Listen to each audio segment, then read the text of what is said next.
Hello everyone, কী অবস্থা সবার?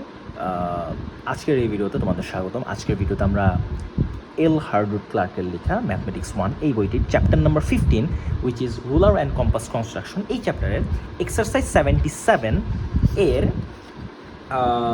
13 number এই কনস্ট্রাকশনটি করব। 13 নাম্বারটা খুবই 13 নাম্বার সরি, আমরা আজকে 12 নাম্বারটা করবো। 12 নাম্বারটা কারণ আমরা লাস্ট ভিডিওতে আমরা কিন্তু নাম্বার 11 অ্যান্ড নাম্বার 15 করেছিলাম, কারণ এই দুইটা অ্যাকচুয়ালি একটু সিমিলার ক্যাটাগরির, এই কারণে আমরা এই দুইটাকে একসাথে করে ফেলেছি। 12 নাম্বারটা হলো টোটালি অন্যগুলার থেকে একটু আলাদা এবং 12 নাম্বারটা একটু টাফ। সো আজকের ভিডিওতে আমরা শুধুমাত্র 12 নাম্বারটা করবো। তো চলো বেশি কথা না বাড়িয়ে আমরা শুরু করে দেয়। 12 নম্বরের প্রশ্নটা বলছে ড্র আ ট্রায়াঙ্গেল, আমাদের একটা ট্রায়াঙ্গেল আঁকতে বলছে, সাইড 6, 4, 5, তার মানে তিনটা সাইডও দেওয়া আছে। আমরা তিনটা সাইড থাকলে কীভাবে করে ট্রায়াঙ্গেল আঁকতে হয় সেটা আমরা জানি। Draw the perpendiculars from each vertex to the opposite side, তার মানে একটা ট্রায়াঙ্গেল, আমি ভার্টিক্স বলতে কি বোঝানো হয়েছে সেটা আমি তোমাদের একটু বুঝাই। দেখো, এটা আমরা করতেছি এখন নাম্বার 12। ধরো এটা একটা আমাদের সেই triangle which is A B C. এই যে A point, B point, C point, এগুলো আমাদের ভার্টিক্স। সো আমাদের বলছে যে draw the perpendicular for each vertex to the opposite side, তার মানে এ সাইড থেকে বি সাইডের ওপর আমাদের কি করতে হবে, পারপেন্ডিকুলার রাখতে হবে। বি সাইড থেকে এসি সাইডের ওপর কি করতে হবে, পারপেন্ডিকুলার রাখতে হবে। এতে মানে তিনটাই পারপেন্ডিকুলার আঁকবো আমরা। আঁকার পর এখন বলছে যে এই পারপেন্ডিকুলারগুলোকে কি বলা হয়, দিস লাইন্স আর কল্ড অ্যালটিটিউডস, এগুলোকে অ্যালটিটিউড বলে, ঠিক আছে। ভ্যারিফাই দিস অ্যালটিটিউডস মিটস একটা পয়েন্ট, তার মানে এই অ্যালটিটিউডগুলো একটা পয়েন্টে মিট করবে সেটা আমাদের বলে দিছে, ঠিক আছে।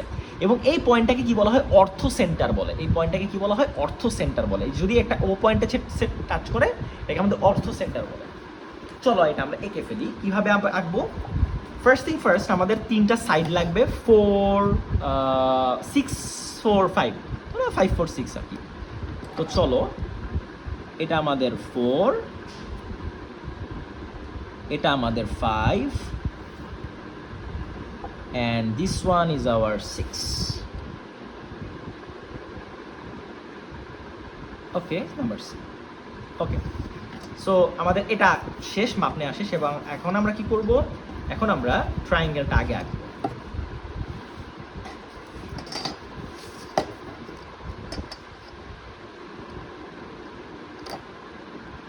ফার্স্ট এভাবে একটা দাগ দিলাম। দাগটা দেওয়ার পর আমরা কি করব, আমরা এই 6 সেন্টিমিটারের সমান করে, মানে সবচেয়ে বড়টা, বেসটা আমাদের সবচেয়ে বড় রাখাই ভালো, দেখতে সুন্দর লাগে। সবচেয়ে বড়টা এখান থেকে এভাবে দাগ টেনে দিব। এরপর 5 সেন্টিমিটারের সমান করে এখান থেকে এখানে একটা দাগ দিব। এইবার 4 সেন্টিমিটারের সমান করে আমরা কি করব, এখান থেকে এখানে একটা দাগ, ঠিক আছে। এরপর আমরা কি করব, এই পয়েন্টটাতে এই পয়েন্টটা আমরা একসাথে মিলাই দিব, তাই তো। তাহলে এই পয়েন্ট এবং এই পয়েন্ট আমরা মিলাই দিলাম। আচ্ছা, এখানে একটা কাজ করি, আমরা মিলায়া অ্যাকচুয়ালি একটু বাড়ায়াও দিই, ঠিক আছে। অ্যাকচুয়ালি খালি যে মিলাই দিব তা না, একটু বাড়াই দিলাম। কেন বাড়াই দিলাম সেটার পিছনে কারণ আছে, একটু পরেই তোমরা বুঝতে পারবা। এবং এখান থেকে এটাও আমরা কি করব, মিলাই একটু বাড়াই দিব। কেন বাড়াইলাম তার পিছনে একটা কারণ আছে। কারণটা হইলো, দেখো এখন আমাদের ট্রায়াঙ্গেল তো আঁকা শেষ, তাই তো। আমাদের কিন্তু ট্রায়াঙ্গেল আঁকা শেষ। ধরো এটা আমাদের এ বি সি, আমাদের কিন্তু ট্রায়াঙ্গেল আঁকা শেষ। এই যে এটা হলো আমরা 6 সেন্টিমিটার নিছিলাম, এটা 5 সেন্টিমিটার নিছিলাম, এটা আমাদের 4 সেন্টিমিটার নিছিলাম, শেষ। এখন আমাদের বলছে কি, এখন আমাদের বলছে যে বি পয়েন্ট থেকে এই সাইডের ওপর, এই যে এই সাইডটা আছে, এই ভার্টিক্স থেকে এই সাইডের ওপর কি করতে হবে, পারপেন্ডিকুলার রাখতে হবে। কি করতে হবে, পারপেন্ডিকুলার রাখতে হবে। এখন পারপেন্ডিকুলার কিভাবে আঁকে, খুব কেয়ারফুলি কিন্তু দেখবা। এই পয়েন্টে আমরা নিলাম। এইবার যে কোনো একটা মাপ নিয়ে এমন একটা মাপ নিতে হবে যাতে করে এই লাইনে দুইটা পয়েন্টে টাচ করে, দুইটা পয়েন্টে টাচ করে। তার মানে এই যে একটা পয়েন্টে টাচ করলো, এই যে একটা পয়েন্টে টাচ করলো, তাই না। এই যে এই লাইনটার দুইটা পয়েন্টে কিন্তু টাচ করলো। দেখো, আমরা যদি এই লাইনটা না বাড়াই দিতাম তাহলে কি আমরা এই পয়েন্টটা পাইতাম, এইখানে কিন্তু পাইতাম না। তো এই কারণে আমরা এটা আমাদের আঁকতে তখন কঠিন হইতো, এই কারণে আমরা এই পয়েন্টে দাগ দিলাম। এবার আমরা কি করব, এই পয়েন্টে টাচ করব। এখন আমাদের এই যে এইটা, এই যে লাইনটা আছে না, এই যে এই লাইনটা, এখান থেকে এই লাইনটারে কি করতে হবে, বাইসেক্ট করতে হবে। তার মানে কি, এইটার হাফের থেকে বেশি নিয়ে এদিকে একটা দাও, এই পয়েন্টের এখান থেকে এদিকে আরেকটা দাও। এখন কি করব, এই যে পয়েন্ট আছে না, এই পয়েন্ট থেকে এই পয়েন্টে আমরা দাগ টেনে দিব। তাহলে কি হলো, এটা কিন্তু 90 ডিগ্রি হয়ে গেছে। এখন আমরা কি করব, এই এ পয়েন্ট থেকে বিসি লাইনের উপর কি করতে হবে, পারপেন্ডিকুলার ড্র করতে হবে। কিভাবে করব, এ পয়েন্টে টাচ করাইলাম, এমন একটা মাপ নিতে হবে যাতে করে এই লাইনের দুইটা জায়গাতে টাচ করে, এই একটা জায়গাতে টাচ করলো, এই আরেকটা জায়গাতে টাচ করলো, তাই না, দুইটা জায়গাতে টাচ করছে।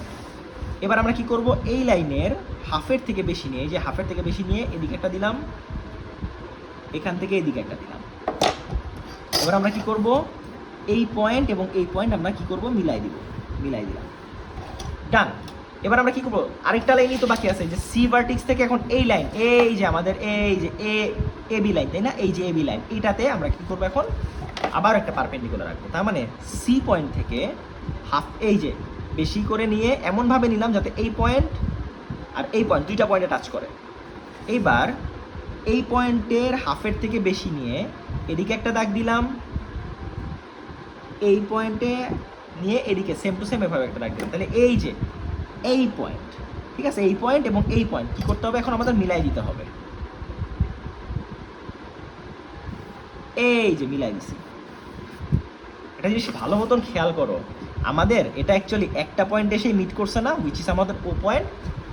এই যে লাইনগুলো আঁকলাম, ধরো এটা আমাদের এ, এটাকে আমরা এক্স পয়েন্ট ধরতেছি, এটাকে আমাদের ওয়াই পয়েন্ট ধরতেছি, এটা আমাদের জেড পয়েন্ট ধরতেছি। তার মানে A X C Z B Y, এগুলো আমাদের কি অ্যালটিটিউড বলা হয়। কারণ কি, আমাদের এই ভার্টিক্স থেকে বিসি লাইনের উপর কি করছি, আমরা পারপেন্ডিকুলার রাখছি।